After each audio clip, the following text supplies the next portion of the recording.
He built hospitals. He funded schools. He shook hands with kings. Forbes called him one of Africa's richest men. $10.9 billion. An empire stretching from Addis Ababa to Stockholm. They called him a philanthropist. In November 2017, Saudi Arabia called him something else.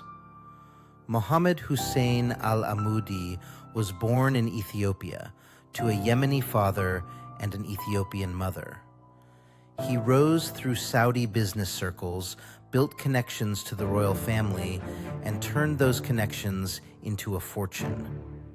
His company, Midrock, grew into a conglomerate spanning construction, mining, agriculture, and hotels.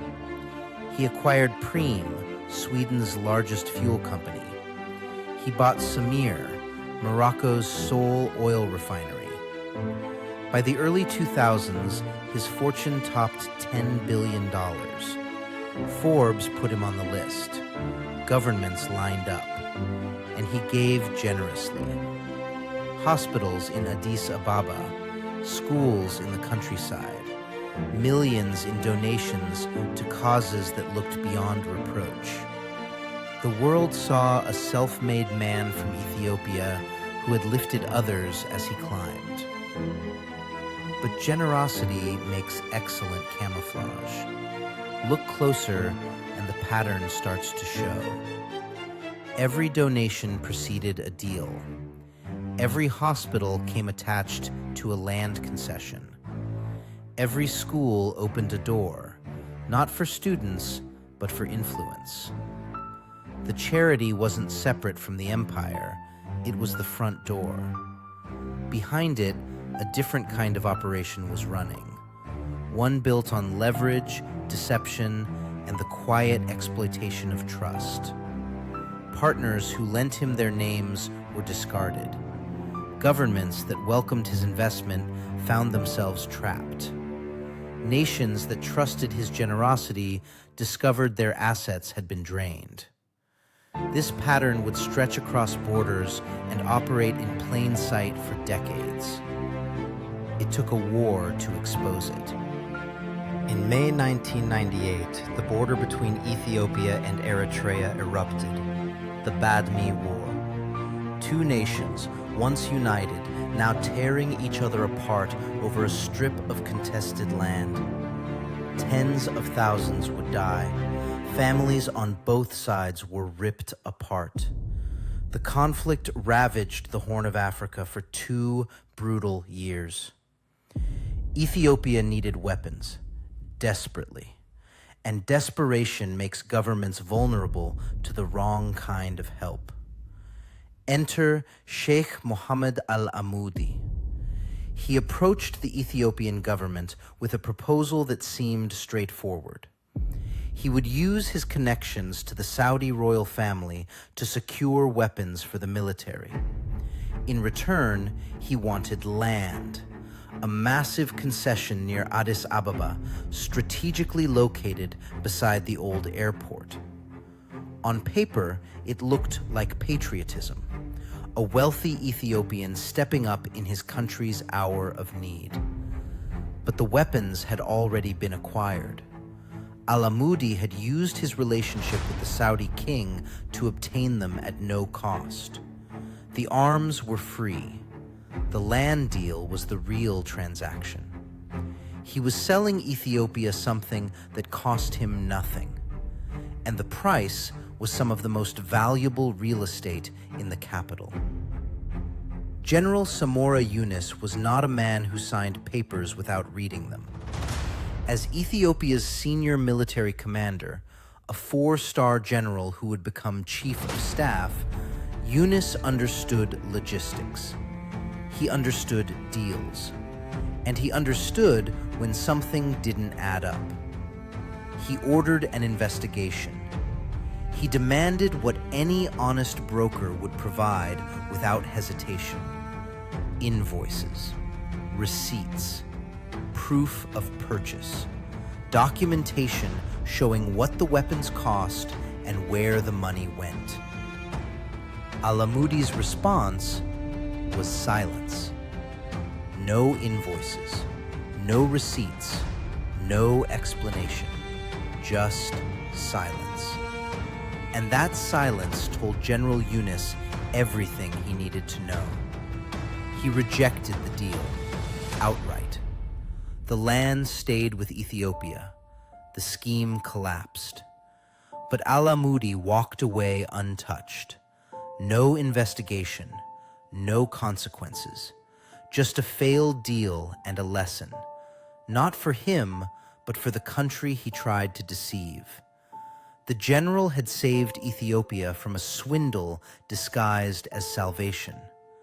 But nobody was watching. And Alamudi was already planning his next move. The weapons deal failed. But Alamudi's method didn't change. He simply found new targets. His approach was consistent. Find people with established names and sterling reputations. Partner with them. Use their credibility to open doors. Then, dispose of them when they'd served their purpose. He targeted famous and respected families, icons of Ethiopian history, whose legacies were built over generations. Alamudi leveraged their iconic names for business dealings. When the names had served their purpose, the partnerships were over. And those families were far from alone. Many Ethiopians, Americans, other foreigners. He exploited famous and respected family legacies for his own personal gain. He uses people, and he disposes of them. But how does one man operate this freely for this long? The answer may lie in what some call the triangle, an alleged chain linking Ethio-Yemeni business networks, political power, and organized money. A structure where favors flow upward, protection flows downward, and accountability disappears in the middle. The Ethiopian government itself falls under suspicion, not as a victim, as a participant. When a con artist operates for decades without consequence, the question isn't just who he fooled, it's who was in on it. And then there's the strangest detail of all. Forbes dropped him. International media moved on. The Saudi government arrested him. Morocco's court ruled against him. His Samir refinery ran up $4 billion in debt. He sued for $2.7 billion. The court awarded $150 million, 5%. Preem, Sweden's largest fuel company, sold to Varo Energy in 2025. The empire dismantled piece by piece. And yet in Ethiopia, only in Ethiopia, he remains famous, still celebrated, still protected. Why? Because Alamudi doesn't just manage his image, he fabricates it. Fake news planted in Ethiopian media, curated social media, a disinformation operation targeting the one audience that still believes.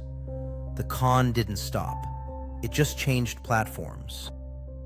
But the Saudi arrest was about more than corruption. Al-Amudi was born to a Yemeni father from Hadramaut, one of the most powerful Arab trading networks on earth. At the time of his arrest, Saudi Arabia was at war with Yemen. His Hadrami roots gave him ties to the very country threatening the kingdom's southern border. He had built his Saudi empire through Prince Sultan bin Abdul Aziz, the Old Guard. When MBS took power, Al-Amudi was politically orphaned. His patron was dead.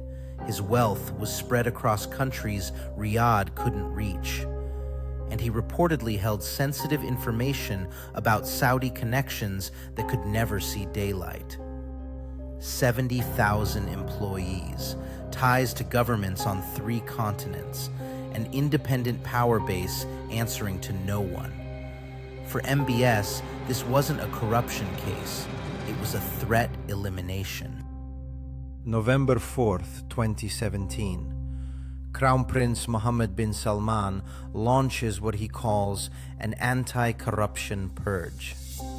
In a single night, hundreds of Saudi Arabia's most powerful men, princes, ministers, billionaires, are rounded up and detained. Not in a prison, in the Ritz-Carlton, Riyadh. 5-star incarceration for the kingdom's elite. Among them, Sheikh Mohammed Hussein Al-Amoudi. The charges: corruption, money laundering, bribery, extortion. The Saudi government claims $300 to $400 billion in corruption-linked assets across all detainees. Al-Amoudi would spend 14 months detained. 14 months of silence from a man who had built an empire on connections and influence. When he emerged in January 2019, the landscape had changed. Forbes could no longer calculate his net worth. They removed him from the billionaires list. In 2025, when Forbes reinstated 15 Saudi billionaires, Al-Amoudi was the only major name still excluded. Post-release, the strategy pivoted. Social media campaigns, curated images, fake news stories planted in Ethiopian media. The same playbook as the philanthropy, different medium, same purpose. Today, Sheikh Mohammed Al-Amoudi sits in a wheelchair in Riyadh, under house arrest. He cannot leave Saudi Arabia, but confinement has not stopped him. From his house in Riyadh, he continues to manipulate Ethiopia's system. The corruption has not ended. The exploitation has not stopped. And the land near the old airport in Addis Ababa, the same land that was fought over during the war, is now under Al-Amoudi's control. How? Why? Why is the current Ethiopian government protecting him? Why is no one questioning his operations? Why does a man under house arrest in a foreign country still control prime real estate in Ethiopia's capital? The people he exploited, many Ethiopians, Americans, and other foreigners. The famous and respected families whose legacies he hijacked. None of them have received justice. The questions remain unanswered. The system remains intact. And from a wheelchair in Riyadh, Sheikh Mohammed Al-Amoudi watches. The con is still running.